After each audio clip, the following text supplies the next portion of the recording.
Muy buenos días, bienvenidos a este curso que es el último curso de este ciclo de 2 años que se llama Introducción a la Homilética. Soy el pastor Larry Trotter y voy a tener el privilegio de estar con ustedes en este curso sobre la homilética. Vamos a orar primero para empezar y luego vamos a hablar de qué se trata este curso, procedimientos para el curso y entrar en la conferencia, la primera conferencia del curso. Vamos a orar. Señor, aquí estamos terminando el año, terminando un programa de 2 años y estamos en un curso de suma importancia de cómo comunicar tu palabra al mundo y a la congregación. Y Señor, te pedimos que tú nos guíes a través de este curso para que podamos ir avanzando en nuestra capacidad de predicar a tu pueblo y también predicar a los que necesitan escuchar por primera vez tu palabra para salvación. Y te lo pedimos en Cristo Jesús. Amén. Amén. La introducción a la homilética. Homilética es el arte de predicar. Es el arte del sermón. Y esta es una introducción a esa arte. Es un curso práctico y es el primer curso práctico de la teología práctica que yo he dado en todos estos 2 años. Hubo otro curso que algunos de ustedes asistieron de naturaleza práctica, que fue la consejería. Y este programa de 2 años se ha enfocado en teología sistemática, hermenéutica, los idiomas, los idiomas de la Biblia, la historia, credos y confesiones, etc., pues la Biblia misma, y ahora estamos tratando de unificar todo lo que hemos impartido durante estos 2 años en este último curso que es la homilética. ¿Cómo vamos a tomar todo lo que hemos aprendido y presentarlo en una forma amena, una forma entendible, una forma impactante a la congregación? Es el enfoque de este curso. Cómo desarrollar y presentar un buen sermón bíblico. Ahora, algunos de ustedes no han tenido la oportunidad de tomar todos los cursos anteriores. Este curso, entonces, está suponiendo cierto conocimiento, sin embargo, no va a ser imposible sin ese conocimiento.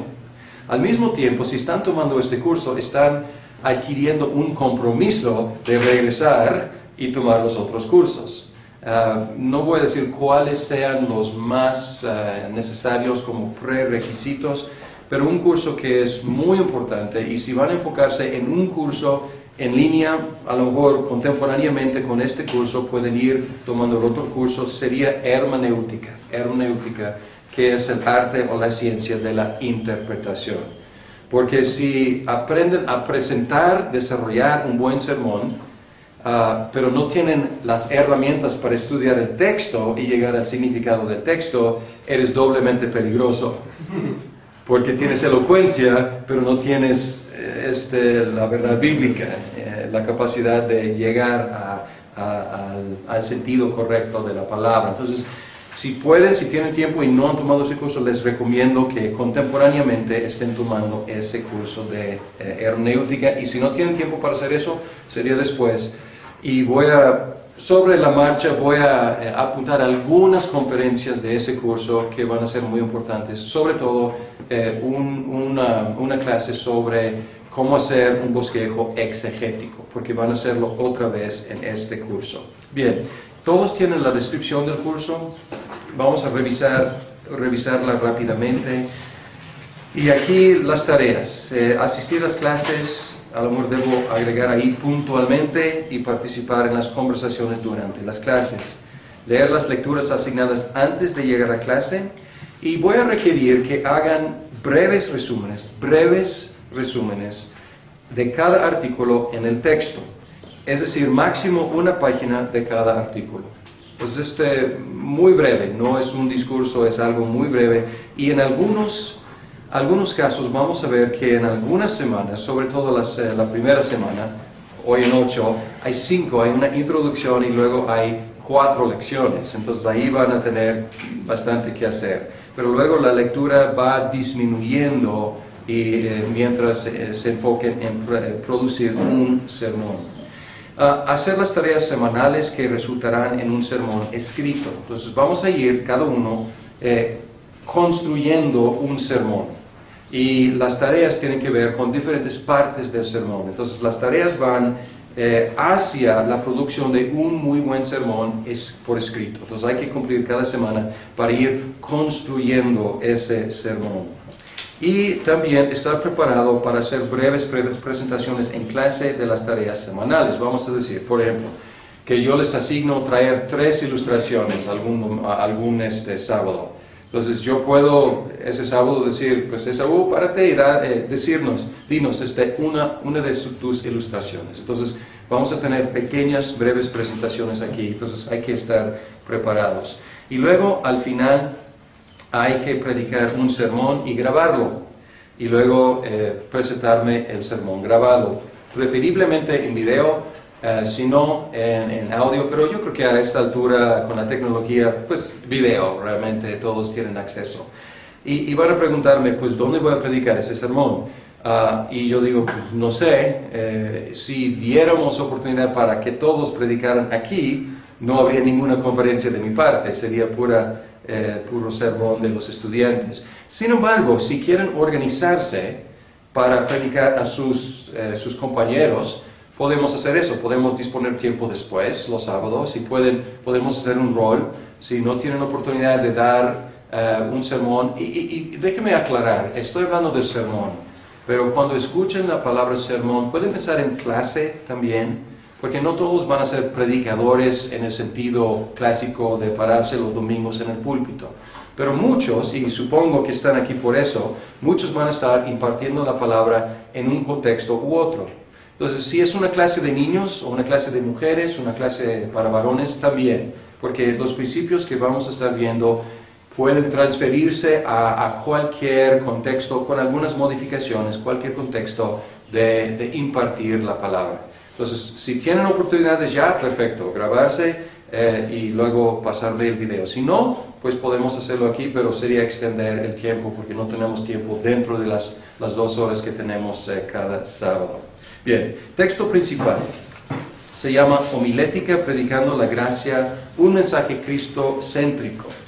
Es por un instituto bíblico reformado de Colombia. Unos amigos míos iniciaron ese instituto. Es algo parecido a nuestro seminario aquí, aunque es más grande, tiene más tiempo.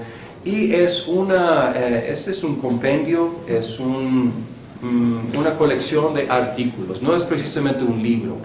Entonces vamos a estar leyendo esto y lo siento, la cosa es que no tenemos suficientes copias el día de hoy.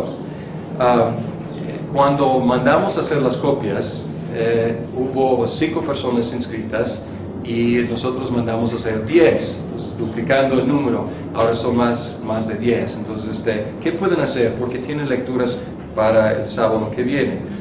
Pueden hacer una de 2 cosas, más bien una cosa, pueden leer en línea, todo esto está en línea, y si al mismo tiempo quieren encargarnos que saquemos copias así bonitas, engargoladas, está bien, podemos sacar copias, pero no van a tenerlas a tiempo. O si quieren imprimir en sus casas, mandar a engargolar, pues como quieran, ¿no? Entonces hay diferentes opciones, pero hay que empezar a leer, pues ya, porque la primera semana requiere bastante lectura. Bien, otros artículos del texto al sermón es una sola página que va a ser como un resumen de todo este curso. Son los pasos, 10 pasos para empezar con el texto y llegar a un sermón escrito. Y Benjamin Meyer va a presentar ese resumen de todo el curso. Y es un artículo, está en línea. Otro que estamos buscando en la Biblia y cómo un cristiano puede leer cualquier pasaje del Antiguo Testamento. Entonces estos artículos ya están en línea y pueden bajarlos, y no son largos, pueden bajarlos y leerlos ahí. En este curso van a observar que tiene sus propias, al principio en las páginas 6 y 7, tiene tareas. Pueden ignorar esas tareas, porque son tareas del Instituto Colombiano, no son las tareas nuestras. Entonces pueden ignorar esas tareas, es otra manera de diseñar el curso. ¿Me explico? Entonces pueden ver en páginas 6 y 7 y pueden tachar esas tareas, no son las tareas. Las tareas que ustedes tienen que hacer están al reverso de esta hoja que están viendo. Como siempre, va a haber 8 sesiones de 2 horas de duración cada una. Las conferencias se relacionarán con las lecturas más o menos. No necesariamente vamos a estar exactamente al día. Por ejemplo, si están leyendo de ilustraciones, a lo mejor voy a hablar la semana antes o la semana después, no vamos a estar completamente compaginados, pero los mismos temas vamos a ir cubriendo. Bien, calificación final, 25%, 4 diferentes aspectos, resúmenes de las lecturas, presentaciones de tareas en clase, sermón escrito y sermón predicado y grabado. Pues así será. Al otro lado está el calendario, con fechas, las lecturas antes de llegar, los temas de las conferencias, y reservo el derecho de modificar mis temas un poco, porque voy pensando, no incluye eso, no incluye otra cosa, entonces a lo mejor tendrá que ser para otro curso más avanzado, o a lo mejor voy a poder meter otras cosas aquí. Entonces, pero esto es más o menos lo que vamos a ver. Y luego la tarea, que son resúmenes o la construcción del sermón propio. ¿Alguna duda sobre el procedimiento del curso? Muy bien, entonces vamos a empezar con los temas de hoy, que son 2. Uno es la naturaleza y la necesidad de la predicación expositiva, y luego en la segunda hora vamos a hablar de razones malas y buenas para predicar. Pero antes quiero preguntarles, ¿cuántos de ustedes han escuchado sermones? Ok, ¿cuántos de ustedes han escuchado buenos sermones? Bien. ¿Cuántos de ustedes han escuchado malos sermones? Ahora, ¿qué ha hecho de esos sermones? Y a lo mejor debo preguntar, ¿cuántos de ustedes han predicado buenos y malos sermones, ¿no? Malos, por supuesto, ¿no? Todos entendemos qué es predicar un mal sermón. Una anécdota, cuando me gradué del seminario, en mi seminario tiene la costumbre de invitar a los que se graduaron 50 años antes. Y había algunos señores ya mayores, pastores muy experimentados, y les dan un momento para decir algo. Y un señor mayor se paró y él dijo, yo creo que todavía no he predicado un muy buen sermón. Y se sentó. Y el presidente del seminario, en broma, dijo, sí, pero estos seminaristas creen que ya han predicado 5 o 6. Y era cierto, pero era cierto nuestra percepción, pero yo creo que él tenía mucha más sabiduría para saber qué es y qué no es. Ahora, de los malos sermones, vamos a empezar con lo malo. De los malos sermones, ¿qué los hizo malos? Sí, adelante. Hace poco escuché un sermón y... Sin decir nombres. No. Y favor de hablar fuerte como un predicador para que se grabe el comentario. No se sujetó a un tema. Bien. No se sujetó a un tema. ¿Ok? Es una característica de un mal sermón. Otra característica de un mal sermón. Sí. Que se pierde en la idea, ¿no? O sea, generaliza demasiado y también se pierde el mensaje principal de lo que sería el sermón. Muy bien, entonces más o menos lo mismo, o sea, falta de enfoque, se pierde, se divaga. Repite mucho. Repite mucho y no es una repetición que aumente el entendimiento, es una repetición, es lo mismo, sí, Keith. He escuchado algunos sermones retóricamente que son buenos, pero al fin tú piensas, realmente era como moralismo o un bibliazo, pero Cristo estuvo ausente. Ok, un sermón no cristocéntrico, moralismo, alegorismo, pero a veces con una presentación muy agradable, que es doblemente peligroso, porque la misma presentación cautiva a la gente. Lo sacaron de contexto, o sea, como que no hay bases para decir. Mala hermenéutica, no respetar el contexto, extraer el texto de su contexto y lo que tenemos, un pretexto. Ok, muy bien. Ajá. ¿Qué más? Vamos al buen sermón. ¿Han escuchado buenos sermones? Sin mencionar nombres también. ¿Qué los hizo buenos? Sí. He escuchado últimamente buenos sermones. Fijan el tema, se queda grabado y luego lo explotan, o sea, lo enriquecen el tema. Muy bien. Entonces se fijan en un tema y enriquecen el tema. Muy bien. ¿Algo más? De un buen sermón. ¿Perdón? No te duermes. No te duermen. ¿Y por qué no te duermen? No es muy grande, muy largo. Ok, no es muy largo, no es demasiado, respeta los límites culturales, y en cada cultura es diferente, culturales del aguantamiento de la gente. Ok, muy bien.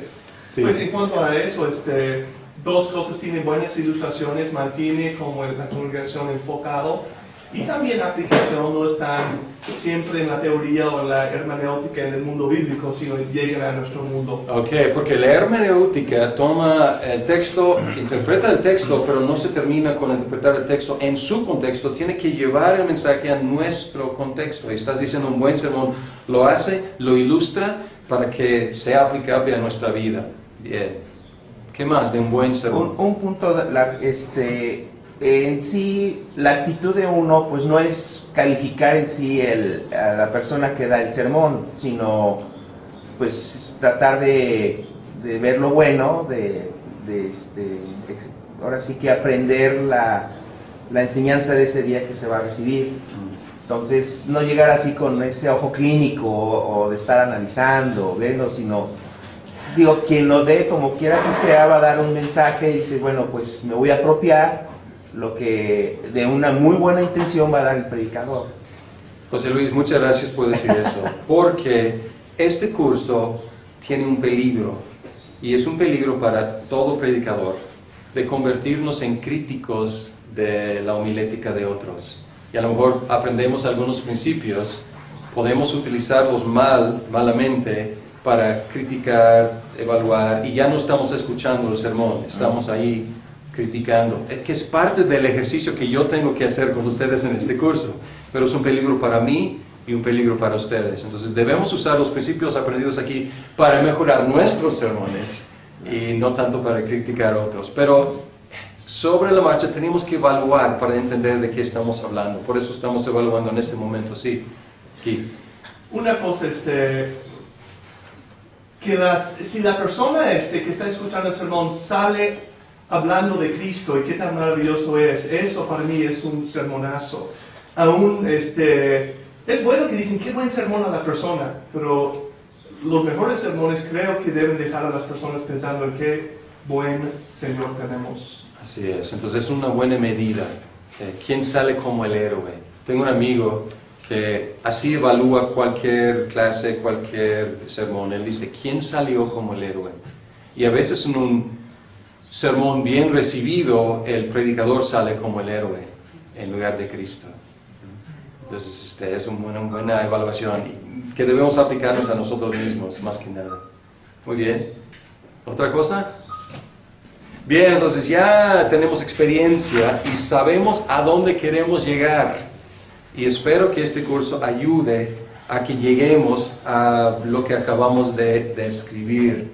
Y vamos a empezar con la primera conferencia hablando del sermón expositivo. Y cuando hablamos de un sermón expositivo, estamos hablando de uno que expone lo que está en el texto.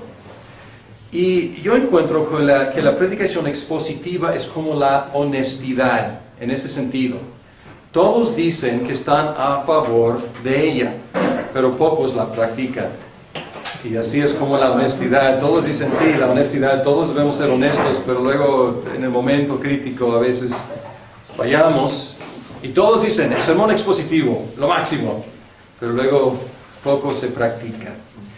Hay algunos obstáculos en el camino de quien quiere practicarla. Obstáculos adentro y obstáculos afuera. Adentro, obstáculos como la pereza, porque hay formas más fáciles de predicar que predicar expositivamente.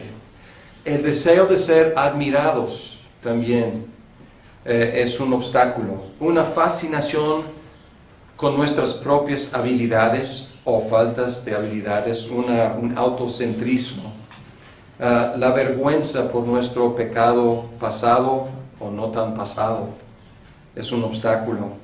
El desánimo sobre nuestros fracasos que siempre nos brincan y están ahí siempre presentes los fracasos anteriores.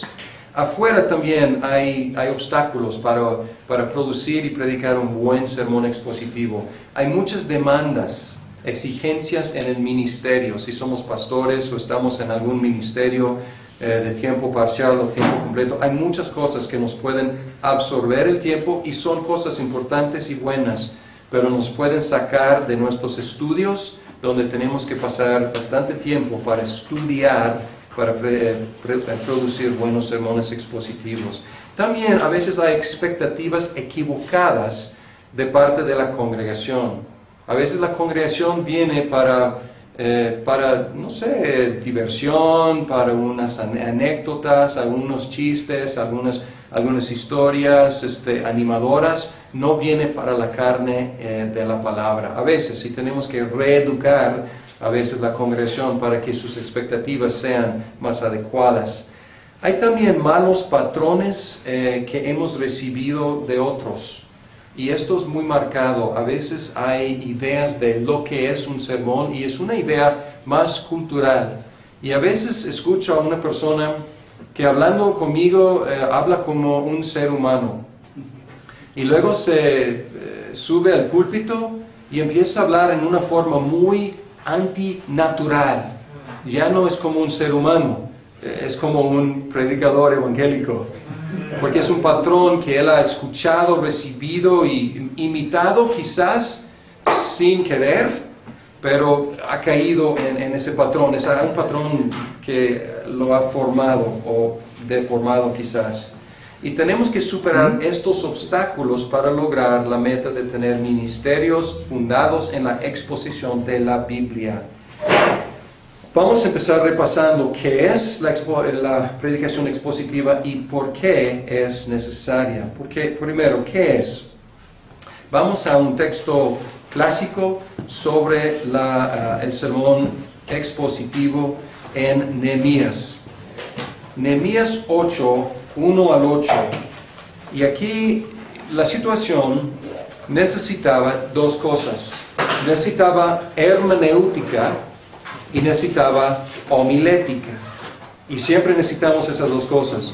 Necesitaba hermenéutica, interpretación de la palabra, porque aquí estamos en el mundo post-exílico. Los israelitas se habían ido en exilio 70 años, habían regresado a su tierra y estaban otra vez queriendo entender la Biblia. Pero su mundo ya estaba distante del mundo de la Biblia, porque ya habían estado en otro país. Su idioma, ya estaban hablando arameo, y el idioma de la Biblia ya era un idioma pues no tan nativo para ellos. Entonces había necesidad de interpretar y luego de explicar en una forma entendible, y es exactamente lo que hicieron.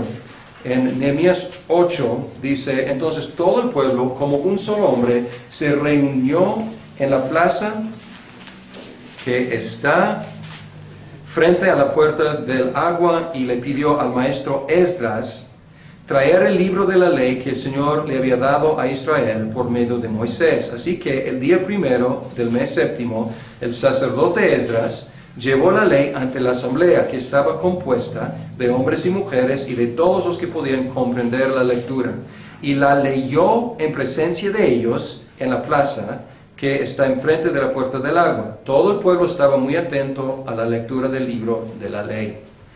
El maestro Esdras se puso de pie sobre una plataforma de madera construida para la ocasión. A su derecha estaban, y aquí tenemos una lista de todos sus ayudantes, vamos a bajar a 5 luego, Esdras, a quien la gente podía ver porque estaba en un lugar más alto, abrió el libro y todo el pueblo se puso de pie. Entonces Esdras bendijo al Señor, el gran Dios, y todo el pueblo, levantando las manos, respondió, amén y amén. Luego adoraron al Señor, inclinándose hasta tocar el suelo con la frente. Y luego otra vez menciona a los levitas, y vamos a ver lo que hicieron. Dice aquí, explicaban la ley al pueblo que no se movía de su sitio. Ellos leían con claridad el libro de la ley de Dios y lo interpretaban de modo que se comprendiera su lectura. Si quieren subrayar ese versículo, esta es la predicación expositiva. Es leer el texto con claridad y luego explicar el texto para que la gente pueda comprender. En un núcleo es lo que queremos lograr aquí. Y este texto ha llegado a ser el modelo para la sinagoga y luego llegó a ser el modelo, históricamente hablando, para la iglesia cristiana. Ustedes reconocen lo que está pasando aquí, ¿no? Porque pueden ir a cualquier iglesia, encontrar una plataforma, alguien que lee la palabra y luego explica la palabra, gracias a ese patrón que Esdras y sus compañeros pusieron. Bien, nosotros estamos viviendo en un mundo aún más lejano al mundo bíblico, que Esdras mismo. Por eso, la necesidad de una buena hermenéutica, para que podamos hacer ese puente entre el mundo de la Biblia y el mundo nuestro. Pero tenemos la misma necesidad de luego organizar el material y presentar, y es la tarea de la homilética. Entonces, es la primera cosa. La predicación expositiva es la explicación de la palabra de Dios. Segunda cosa, la predicación expositiva es la palabra de Dios. Pablo dio gracias porque los tesalonicenses recibieron su predicación como la palabra de Dios. En 1 de Tesalonicenses 2:13 dice así, así que no dejamos de dar gracias a Dios porque al oír ustedes la palabra de Dios que les predicamos, la aceptaron no como palabra humana, sino como lo que realmente es palabra de Dios, la cual actúa en ustedes los creyentes. Y lo interesante aquí es que Pablo no está refiriéndose al texto solamente, porque Pablo no llegó a Tesalónica simplemente leyendo la Biblia. Él llegó leyendo la Biblia y explicando la Biblia. Y él dice, ustedes recibieron esa predicación como lo que es, palabra de Dios. Y lo que tenemos, no vamos a leerlo, pero les refiero a Hechos 13. Hechos 13 tenemos uno de los sermones de Pablo. Y lo que encontramos en ese sermón de Pablo escrito es que fue una serie de explicaciones del textos más bien del Antiguo Testamento. Y ahí citaba el texto, luego explicaba el texto. Citaba otro texto, explicaba el texto. Citaba otro texto y luego explicaba otro texto. Así predicaba. Y él dice, todo este paquete es palabra de Dios. Tenemos que clarificar o quizás hacer una advertencia aquí. Una modificación a esa declaración. Debemos decir debemos decir, la predicación de la palabra de Dios es la palabra de Dios en la medida que corresponde a la Escritura. Porque no debemos engañarnos y pensar que lo que yo diga es palabra de Dios. No, lo que yo diga conforme a la palabra escrita de Dios es palabra de Dios para el pueblo de Dios. Y hay un ejemplo aquí que Pablo predicó en Tesalónica y luego predicó también en Berea. Y dice aquí, eran estos, los de Berea, de sentimientos más nobles que los de Tesalónica, de modo que recibieron el mensaje con toda avidez y todos los días examinaban las Escrituras para ver si era verdad lo que se les anunciaba. Entonces la congregación tiene esa facultad, y sobre todo ahora que todos tenemos múltiples Biblias en nuestras casas y en nuestra posesión, de evaluar a ver si lo que el predicador está diciendo es realmente conforme a lo que está escrito. Pero si está conforme a lo que está escrito, esa predicación es palabra de Dios para nosotros y así debemos recibirla. Es la tercera cosa. La predicación expositiva tiene a Cristo como el tema principal. Hay muchos temas en la Biblia, pero si no salen de este curso con otra idea, espero que salgan con esta. Un sermón cristiano es un sermón acerca de Cristo.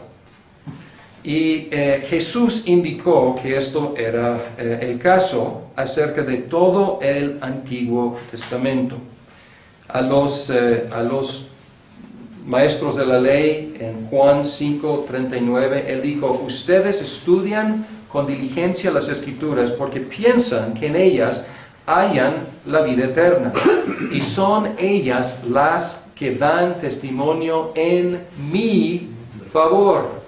Y ahí dijo en una forma global que toda la Biblia, que cuando él estaba hablando era Antiguo Testamento, da testimonio a favor suyo.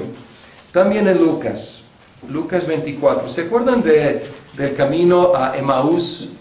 Los dos discípulos que iban caminando tristes porque ellos pensaban que Jesús iba a ser el que iba a redimir a Israel y había muerto. Lucas 24. En 44 al 47 dice, ellos están contando después su experiencia, y aquí dice, Jesús está hablando aquí,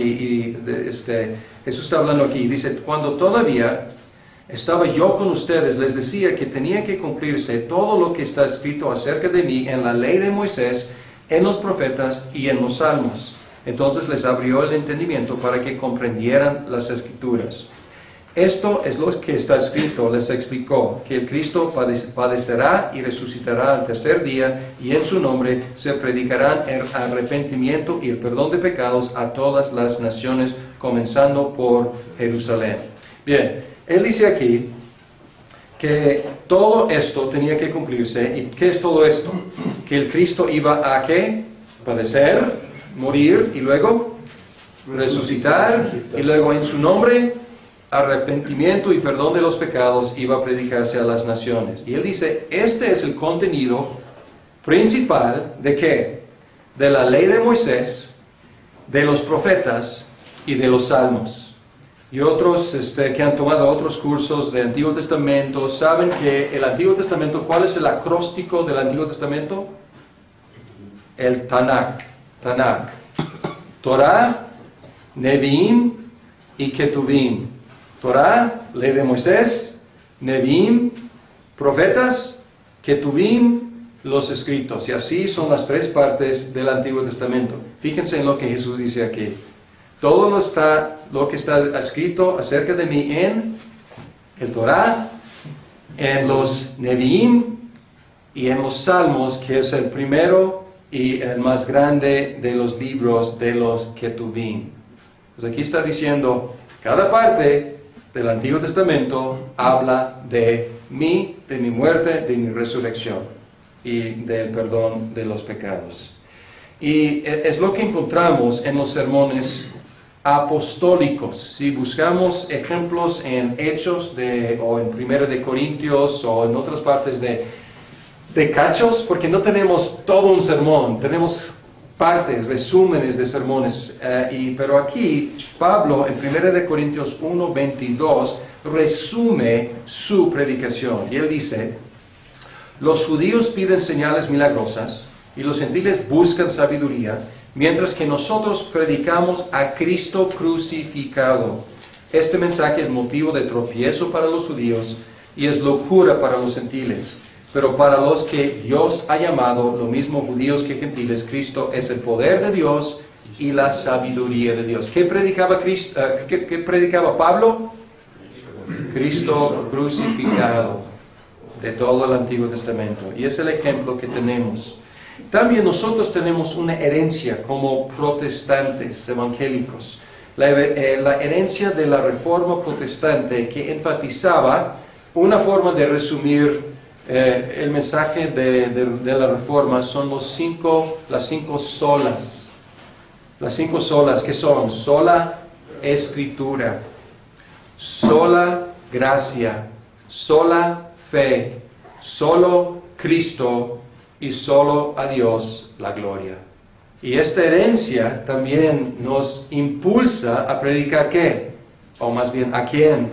A Cristo, su gracia, la fe en Él, de la Escritura para la gloria de Dios. Entonces es nuestra herencia hacer ese tipo de sermón. Entonces la predicación cristiana, resumiendo esto, es la predicación cristocéntrica. Y he escuchado muchos buenos sermones en púlpitos cristianos y buena exposición, buena presentación, pero salgo frío porque pregunto, ¿dónde está Cristo? Este sermón podría haberse predicado en una sinagoga sin ofender a nadie. Y que nosotros no prediquemos sermones de sinagoga, que prediquemos a Cristo. Esa es la tarea de un predicador cristiano. La última cosa sobre qué es la predicación expositiva. Esto no es más bien qué es, pero quiero mencionar que hay libertad aquí. Y mi propósito no es producir predicadores a mi imagen, porque cada uno va a tener su contexto, cada uno va a tener su estilo, y la predicación expositiva puede tomar diferentes formas. Es la última cosa que quiero decir acerca de su naturaleza. En el libro que utilizamos en la hermenéutica, Francisco Orozco, que también está en línea, él menciona sermones temáticos, él menciona sermones textuales y menciona sermones expositivos consecutivos. ¿Qué es un sermón temático? Pues más o menos como esta conferencia. Esta conferencia no es un sermón precisamente, pero es temático. Tengo un tema. Mi tema es la naturaleza y la necesidad, más bien tengo 2 temas, de la predicación expositiva. Entonces estoy tomando textos de diferentes partes. Y es muy común en las iglesias evangélicas tener temas, una serie de temas sobre el matrimonio o pues, la vida con propósito o la vida victoriosa o cómo manejar tus finanzas o cómo educar a tus hijos, y agarra de diferentes partes y hace un sermón de textos compuestos. Es legítimo porque vimos que Pablo lo hizo en Hechos, un ejemplo que vimos ahí en Hechos 13. Un sermón textual sería un sermón que no está motivado tanto por un tema, sino por la naturaleza del texto. Por ejemplo, una serie de sermones sobre los yo soy de Juan. No es precisamente un tema, es más bien un texto. ¿Cuántas veces dijo Jesús yo soy en Juan? Y vamos a buscar esos textos y unificar esos textos en una serie. La otra forma es la exposición consecutiva. La exposición consecutiva toma un libro de la Biblia y empieza en el capítulo 1, versículo 1, y termina en el último versículo. Y ahí va consecutivamente predicando los textos. Ahora, estas son opciones legítimas, todas, pero en cualquiera, todos los sermones, sean temáticos, textuales o consecutivos, deben ser expositivos en el sentido de ser explicaciones de textos seleccionados. El texto no debe ser el trampolín, nunca, para luego predicar lo que yo quiero decirles. Todos, de cualquier forma, tienen que ser explicaciones del texto. Y quiero recomendarles no atar las manos, porque no sería correcto, porque Pablo no siempre hacía eso. Pero recordando que Pablo era un predicador normalmente itinerante, quiero recomendarles el poder de las series consecutivas. Pues predicar una serie de Juan durante 6 meses, o una serie de no sé qué, Isaías quizás no para empezar, pues es muy largo, muy difícil, pero Primera de Corintios, o Romanos, o Gálatas, quizás para iniciar una serie más corta de Efesios, o Gálatas, o Filipenses, algo así. Tienen una tendencia más fuerte que las temáticas y las textuales de someter al predicador y a la congregación al texto. Yo vivía en una ciudad que había un predicador excelente, y él tendía a predicar sermones temáticos, y yo tiendo a predicar sermones consecutivos. Y alguien que nos había escuchado a los dos dijo: predicador fulano me enseña cómo vivir y Larry me enseña la Biblia. Y a mí me gustaría que no hubiera esa dicotomía, porque espero que también en mi enseñanza de la Biblia les estoy enseñando a cómo vivir, y esto en un sentido fue un reto para mí porque me hizo reflexionar. Nada más estoy dándoles contenido de la Biblia para que salgan sabiendo de qué es el mensaje de Romanos, pero no saben cómo vivir, entonces es una deficiencia. Pero a lo mejor del otro lado, la gente bajo su predicación, no, a lo largo de su ministerio, no van a aprender tanto como, más bien, el mensaje de la Biblia. Entonces, vamos a hablar de la necesidad, después de esta recomendación, y ahora voy a explicarles un poco más.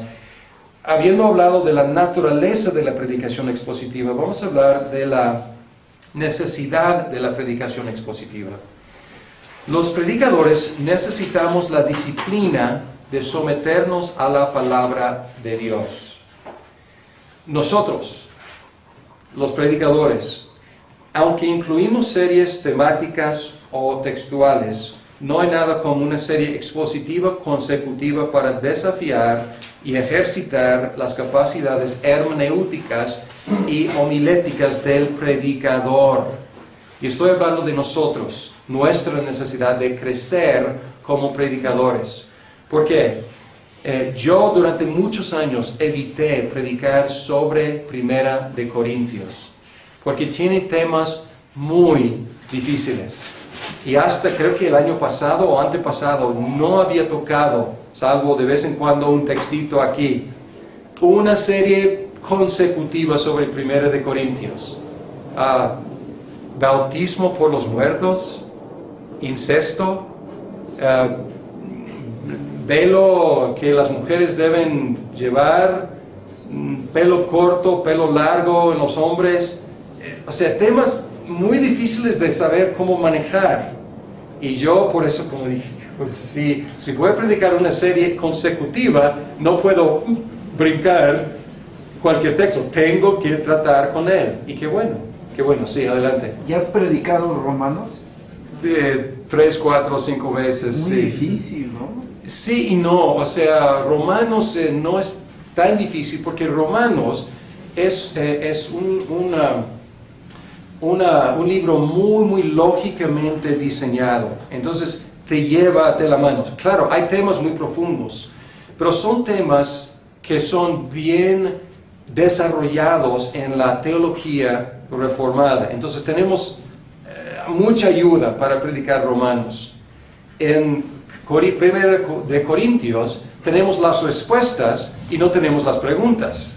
Entonces tenemos que adivinar cuál era la pregunta de la congregación y luego tratar de entender la respuesta en el contexto y luego aplicar a nuestro contexto. Entonces para mí es más difícil Aunque a veces está tocando temas quizás no tan profundos, pero es más difícil saber predicar a una congregación del siglo XXI.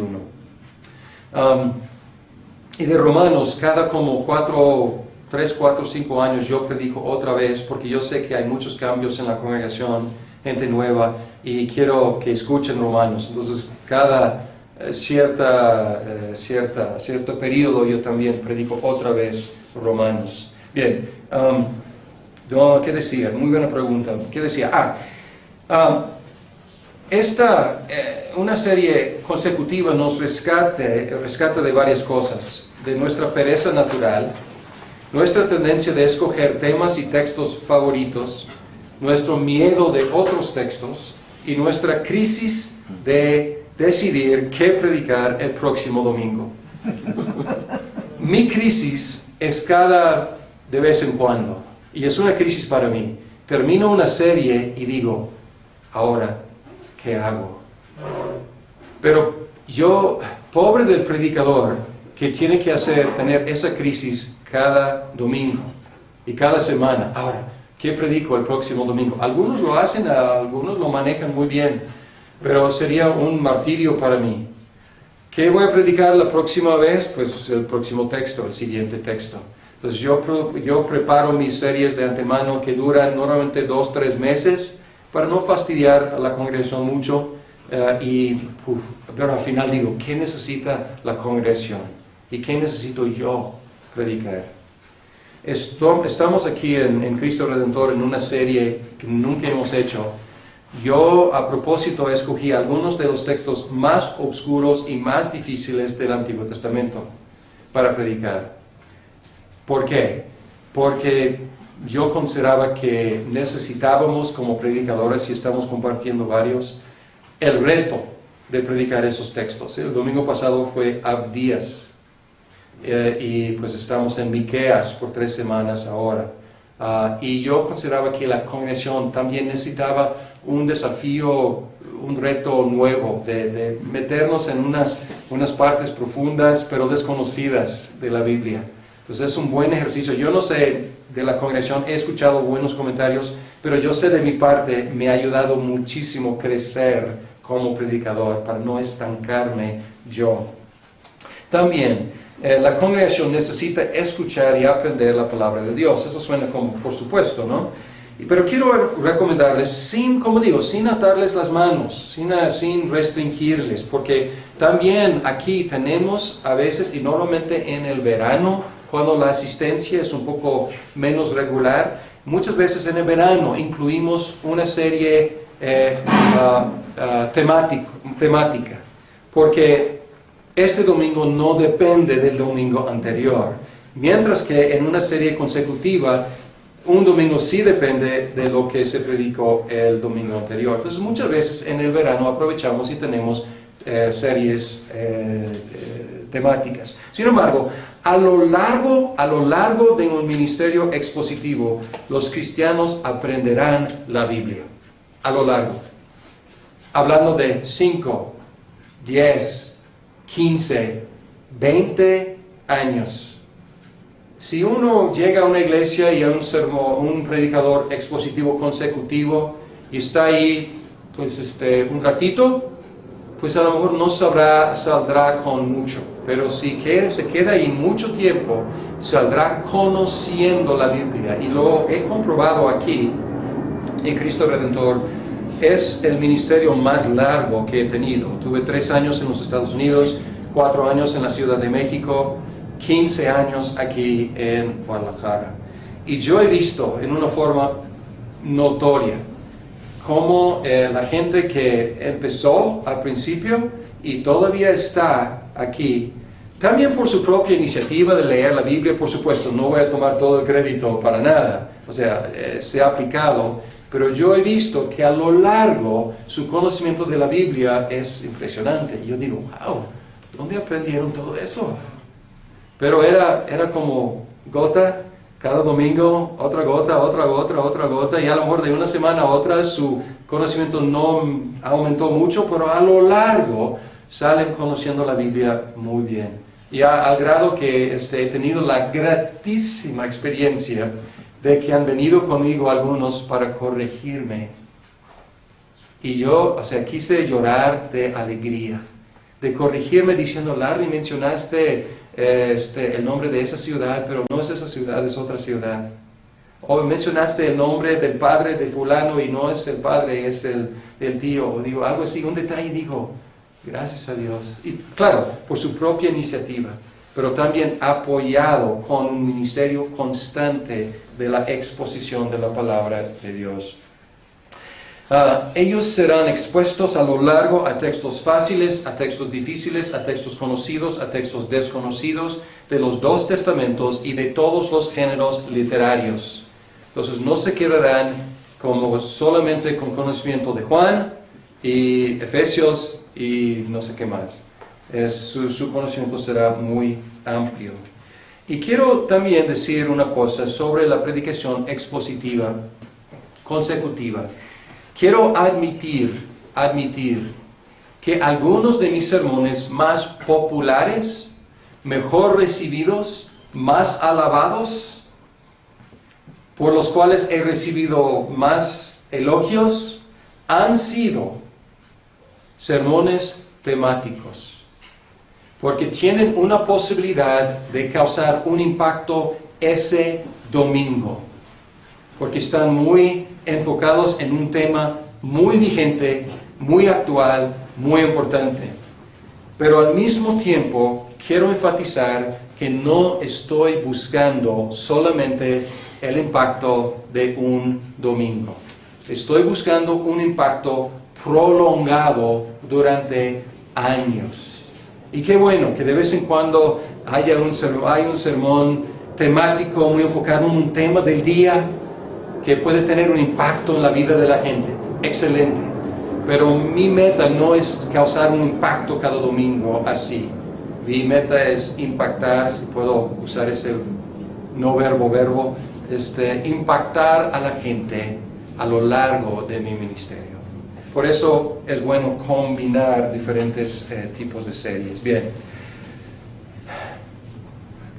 ¿Qué necesita la congregación? Nosotros necesitamos ese reto como predicadores. ¿Qué necesita la congregación? La congregación está compuesta de pecadores. ¿Se han fijado? ¿Y qué necesita un pecador? Un pecador necesita una dieta constante de la gracia de Dios. Un pecador no necesita reformación de vida en primera instancia. Necesita gracia para perdón de sus pecados, para transformación de su vida. Yo he tenido gente advertirme, decir, Larry, si siempre predicas la gracia de Dios, la gente va a ser libertina. La gente se va a aprovechar de la gracia de Dios y va a seguir pecando. Y hay que golpearles con la ley y con la obligación para que reformen sus vidas. ¿Y saben qué? Ese peligro siempre está vigente, de que la gente se aproveche de la gracia de Dios y de que nosotros mismos nos aprovechemos de la gracia de Dios. Es un peligro, fue un peligro para Pablo, fue un peligro en el primer siglo y tristemente en la historia de la iglesia. Para evitar ese peligro, optaron por moralismo, optaron por legalismo. En Judas menciona ese problema. Dice aquí, el problema es que se han infiltrado entre ustedes ciertos individuos que desde hace mucho tiempo han estado señalados para condenación. Son impíos que cambian en libertinaje la gracia de nuestro Dios y niegan a Jesucristo, nuestro único soberano Señor. Entonces sí, es un peligro. Sin embargo, quiero enfatizar que si predican la ley sin la gracia, hay un resultado garantizado. Es producir más pecado. porque así opera la ley. La ley dice, no hagas, y produce en nosotros el deseo de hacer. La ley dice, haz, y la ley produce en nosotros una rebelión, no voy a hacer. Y no estoy inventando eso. Pablo lo dice, Romanos 5:20, en lo que atañe a la ley, esta intervino para que aumentara la transgresión, pero ahí donde abundó el pecado, sobreabundó la gracia, para que aumentara el pecado. Y luego en Romanos 7, Pablo explica su propia experiencia. Él dijo, en otra época yo estaba muy bien. Muy bien. Y luego la ley entró y dijo, no codicies. Y produjo en mí toda manera de codicia. Y me mató. Pero él aclara, la ley es buena y justa. El problema no es la ley. Y tenemos que predicar la ley con la gracia. Estoy hablando de predicar la ley sin la gracia. La ley sin la gracia es muerte, produce pecado. Pero la ley es buena y justa. Y Pablo dice, el problema es el pecado. El pecado siempre se aprovecha de lo que es para mi bien, que la ley es para mi bien, se aprovecha. Y entonces, ¿qué tenemos que hacer? Tenemos que predicar la ley en su lugar, pero tenemos que predicar siempre, siempre, siempre la gracia de Dios. Los pecadores necesitamos la muerte y la resurrección de Cristo. Los pecadores necesitamos la muerte y la resurrección de Cristo por nosotros, sustituto. Pablo dice en Romanos 5, 6 al 8, a la verdad, como éramos incapaces de salvarnos en el tiempo señalado, Cristo murió por los malvados. Por los malvados. Difícilmente habrá quien muera por un justo, aunque tal vez haya quien se atreva a morir por una persona buena. Pero Dios demuestra su amor por nosotros en esto, en que cuando todavía éramos pecadores, Cristo murió por nosotros. Los que estudiaron la teología sistemática sabemos que aquí está señalando la doctrina de la justificación. Sustituto, Cristo en nuestro lugar, tomando nuestro pecado, dándonos su justicia por imputación. Y también los pecadores necesitamos nuestra muerte y resurrección con Cristo. Y aquí es la contraparte de la justificación, que es la santificación. Y un ministerio balanceado predicará la muerte de Cristo, la resurrección de Cristo por nosotros, y predicará para transformación de vida nuestra muerte y nuestra resurrección con Cristo. Queremos transformar vidas, ¿no? Pero no va a ser por predicar la ley sin la gracia, va a ser por predicar nuestra participación con Cristo en su muerte y resurrección. Romanos 6, 1 al 8. Escuchen aquí, ¿qué concluiremos? ¿Vamos a persistir en el pecado para que la gracia abunde? Ahí está la trampa, ¿no? Ahí está la tentación. Y él dice, de ninguna manera. Nosotros que hemos muerto al pecado, ¿cómo podemos seguir viviendo en él? ¿Acaso no saben ustedes que todos los que fuimos bautizados para unirnos con Cristo Jesús, en realidad fuimos bautizados para participar en su muerte? Por tanto, mediante el bautismo fuimos sepultados con Él en su muerte, a fin de que, así como Cristo resucitó por el poder del Padre, también nosotros llevaremos una vida nueva. ¿Dónde el poder de la vida nueva? Morir con Cristo, resucitar con Cristo. Y ahí sigue Pablo, hablando de nuestra participación en la muerte y en la resurrección de Cristo. Entonces, esto es lo que en resumen, lo que los pecadores necesitamos recibir constantemente, y un ministerio expositivo les va a dar ese mensaje constantemente. Para concluir, en muchos púlpitos antiguos en el mundo angloparlante hay una inscripción tomada de las palabras de los griegos a Felipe. ¿Se acuerdan de la entrevista entre Felipe y los griegos? vinieron con él, es en Juan 11, 20 y 21, y ellos tenían una sola petición. Ellos decían, Señor, quisiéramos ver a Jesús. Y en muchos púlpitos está grabado ese versículo.